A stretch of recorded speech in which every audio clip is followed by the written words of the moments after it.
الرحمن الرحيم إن الحمد لله نحمده ونستعينه ونستغفره ونعوذ بالله من شرور أنفسنا ومن سيئات أعمالنا من يهده الله فلا مضل له ومن يضلل فلا هادي له وأشهد أن لا إله إلا الله وحده لا شريك له وأشهد أن محمدا عبده ورسوله صلى الله وسلم عليه وعلى آله وأصحابه أجمعين أما بعد فالسلام عليكم ورحمة الله وبركاته.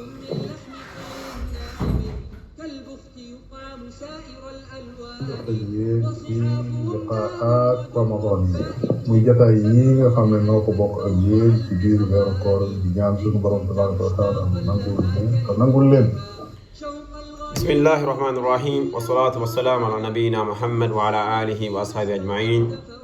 Like our beloved Shaykh Hafizahullah Ta'ala, he began by going back with the classes with the benefit of Ramadan. The Shaykh Hafizahullah asked, may Allah subhanahu wa ta'ala answer our supplication and forgive our sins and accept all our deeds. jéggal nu jéggal leen may nu kàttan ak woor may leen ko te nangul ko lépp loo xam ne def nañ ko ci jaamu yàlla jéggal ñu lépp loo xam ne jóge nañ ci man ci ay rëcc. We ask Allah subhanahu wa ta'ala to answer all our supplications, all our actions of good deeds, and forgive us for all our sins and our shortcomings, and reward us much good and give us the benefits of Ramadan. ci sun fukkeelu jotaay nu fas yéene waxtaane ak yéen rek ci juróom-ñaareelu groupe way woor yi wala jullit yi. In our 10th lesson, we will be talking about our 7th from the people we talked about, the categories, the groups. Today we will talk about the 7th group among the Muslims who are fasting, among the people who fast Ramadan spoke about.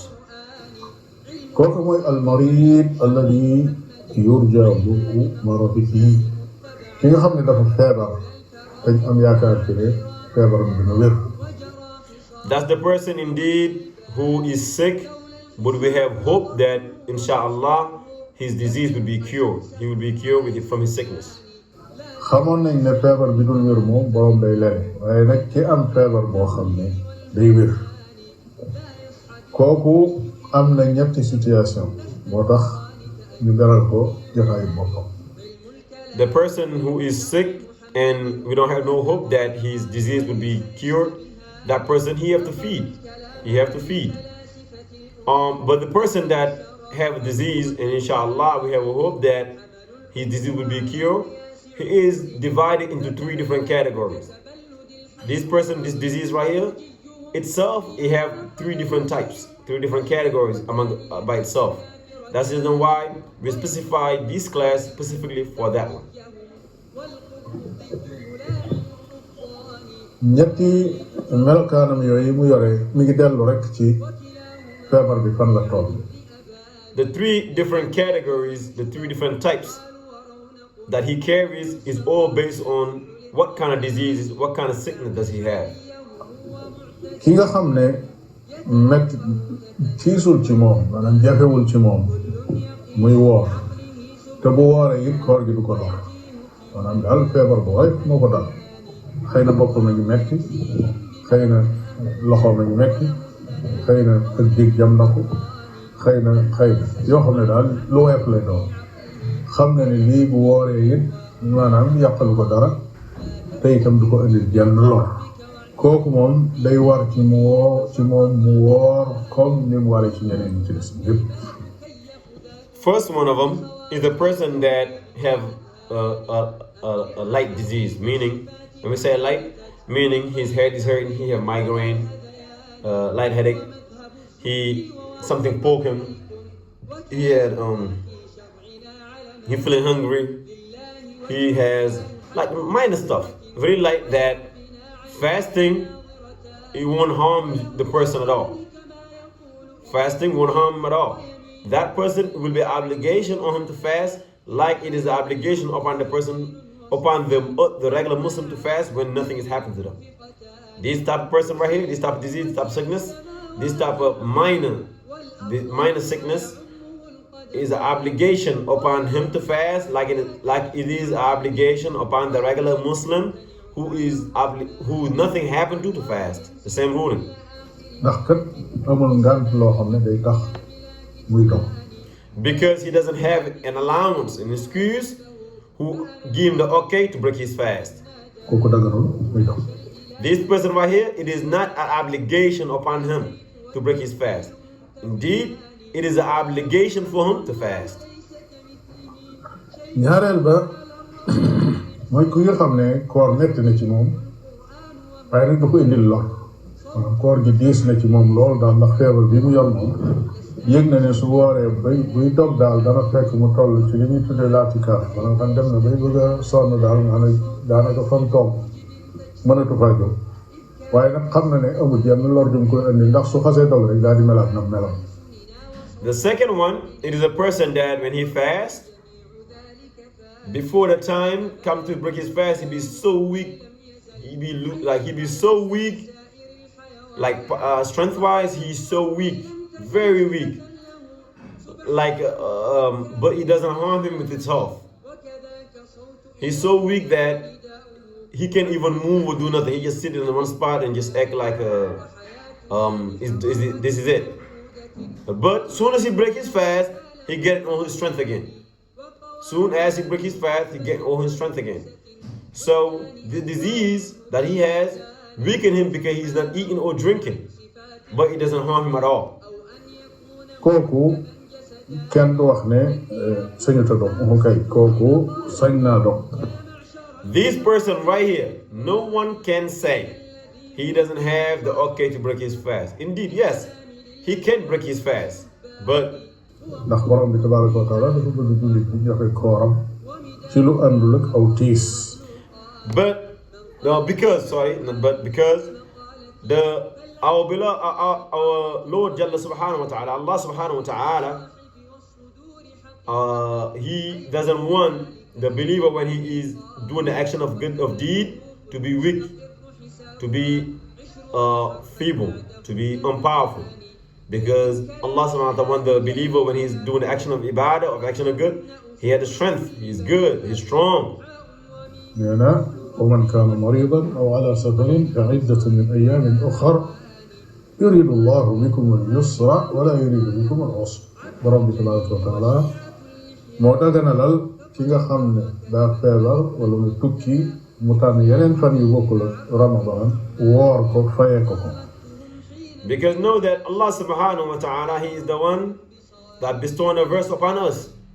And that verse is saying the person who is sick or the one who's traveling, Allah has chosen other days for you to fast other than those days if you are able to, if you want to. If you are able to, you can pick other days to fast other than the days that the month of Ramadan. ba noppi teg ci ne yuridu Allahu bikum al-yusra wa la yuridu bikum al-usra. borom bi tabaraka wa taala dafa bëgg ci yéen lu yomb lu woyof waaye bëggul ci yéen loo xam ne lu diis lu jafe la. That's the reason why after that the verse continues by Allah saying He wants ease for you. He don't want no difficulties for you. He don't want no hardship for you. So Allah has given you an excuse and make it easy for you. He wants allowance, easiness for you. kon ki nga xam ne mi ngi yëg aw tiis wu àgg foofu may nañ ko mu dog te it sax sib nañ mu woor.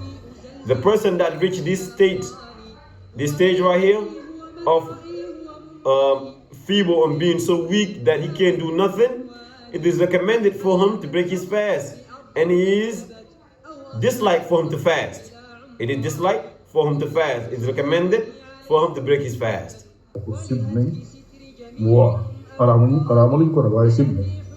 Know that it is not haram. You cannot say it is a sin that you fast. No, it is not haram, but it is disliked to fast.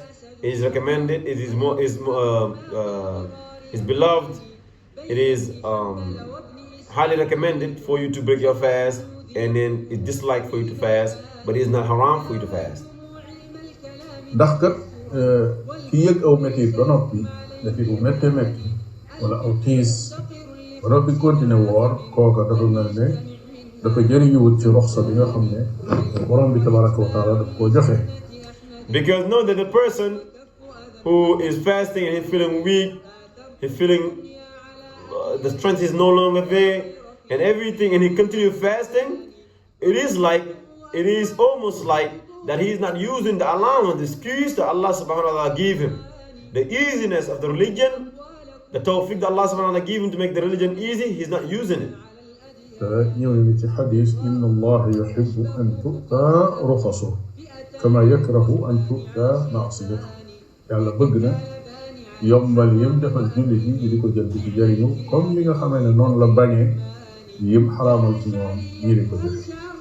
Is a hadith that is narrated by our Prophet sallallahu alaihi wasallam that Allah subhanahu wa ta'ala, the Messenger sallallahu alaihi wasallam is saying, Allah beloved upon his servant, Allah loved upon his servant the allowance that he gives them for them to use it and take it. The allowance, the easiness that Allah subhanahu wa ta'ala give you for you to use it. The same way he had made it haram, he had made it impermissible for you to do the thing that he prohibited you from, the haram things. The same way he give you allowance for the easiness, that's the same way he prohibited you from the haram, from the thing that's not an obligation, the sinful one. ñetteel bi mooy koo xam ne koor gi da koy lor yëmul rek ci day nekk ci moom day indi aw tiis waaye da koy lor. The third one, it is a person that fasting harms him. It doesn't just give him lightheaded or make him feel weak or dizzy, but it harms him. kii bu wooree lor kooku day war ci moom mu dog te du dagal ci moom mukk ëllëg mu woor. This person right here, it would be an obligation for him to break his fast, but it won't be an obligation for him to fast. It will never ever be an obligation for him to fast, but indeed it will be an obligation for him to break his fast. borom bi tabaaraka wa taala ne wala tulqu bi aydiikum ila tahluka bu leen dugal seen bopp ci loo xam ne daf leen di alak. That's the reason why Allah Jalla wa Ala, he says in his book, do not put yourself in the dangerous situation that will harm you, that will destroy you. Don't put yourself in harm's way. Don't do that. borom bi tabaaraka yonent bi sallallahu alayhi wa sallam ne inna li nafsika alayka haqqan rawaahu Buxaari. yonent bi alayhi salaatu wa salaam ne sa bakkan dafa am ci xaq. That's the reason why our beloved Prophet sallallahu alayhi wa sallam, he said in a hadith in Sahih al-Bukhari that the soul have a right upon a servant. The soul have a right upon a servant, so do not harm your soul. kon daal ki nga xam ne ci koor la nekk ba noppi feebar ñetti situation yooyu la am feebar bi bu woyof la kooku war na ci moom mu woor feebar bi tax na koor bi nekk na ci moom lool waaye indi lu ko lor nag kooku dagal na mu dog feebar bi daf koy indi lor kooku war na ci moom dog te koor day xaraam.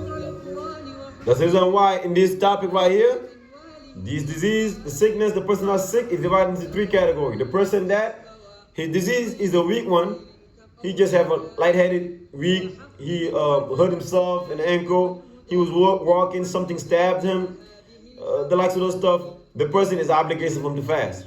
And the second one is a person that when he fasts, he feel weak, he almost done.